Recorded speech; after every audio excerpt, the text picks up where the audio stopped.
konteksnya memang konteks yang menyudutkan pihak. Kalau Anji kan konten ini ada kabar baru nih, kabar baik sepertinya gitu kan, untuk masyarakat kita, buat rakyat, buat orang banyak gitu.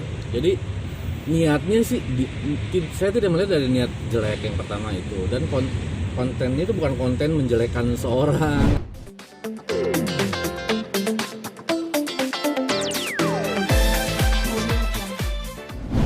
Saya di sini dampingi Anji sebagai sahabat handphone geser gitu, dan juga sebagai praktisi ya dalam industri entertainment.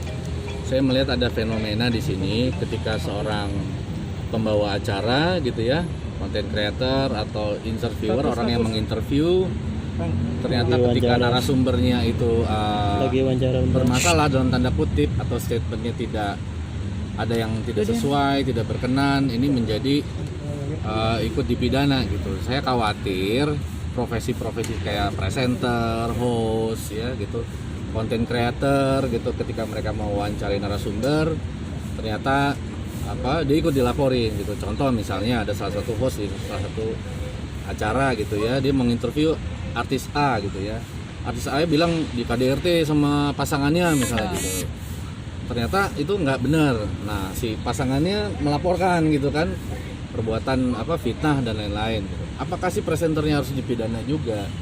Ini yang menjadi hal yang harus kita hati-hati nih, jangan sampai profesi pembawa acara atau interviewer itu, host, presenter, jadi bahaya juga gara-gara ini. Ada juga udah mulai banyak polemik gitu ya. Kebetulan saya ketua di Imarindo, Ikatan Manajer Artis, itu banyak anggota yang menanyakan soal ini sama saya gitu, gimana sih secara hukumnya gitu.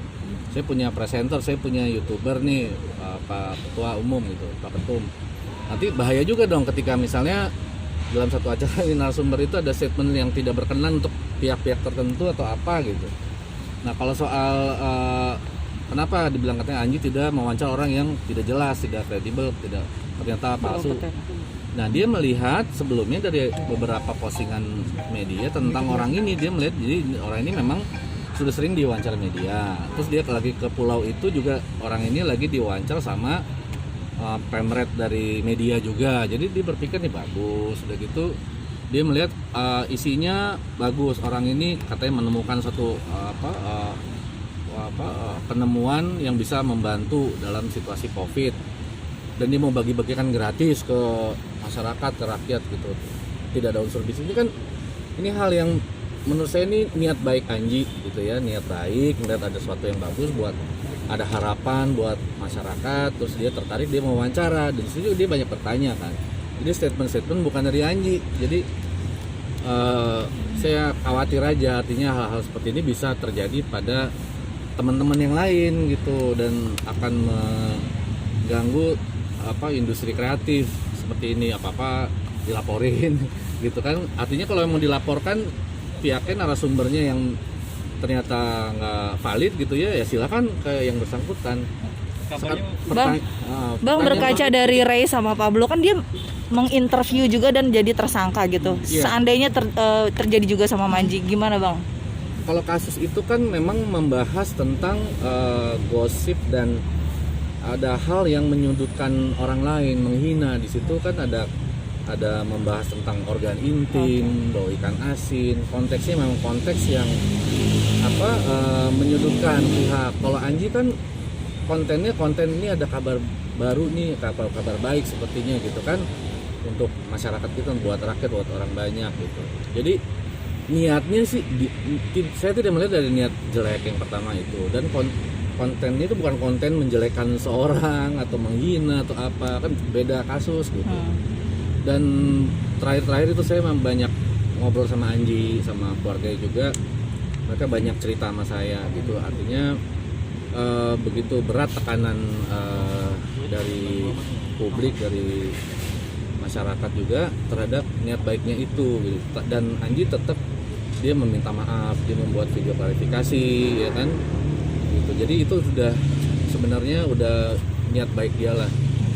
Artinya bikin video di klarifikasi di YouTube itu bisa dibilang Anji merasa tertekan karena the netizen terutama ya di publik itu parah atau gimana Bang? Bukan, karena itu bentuk sebagai tanggung jawab dia merasa bertanggung jawab juga untuk menjelaskan gitu apa yang sedang terjadi gitu. Karena banyak orang yang mengambil sepotong-sepotong kesimpulan, dibilang dia sama statementnya dengan artis yang lain itu gitu yang menentang yang konspirasi segala macam. Padahal Anji sama sekali nggak ngomong konspirasi, nggak ngomong apa.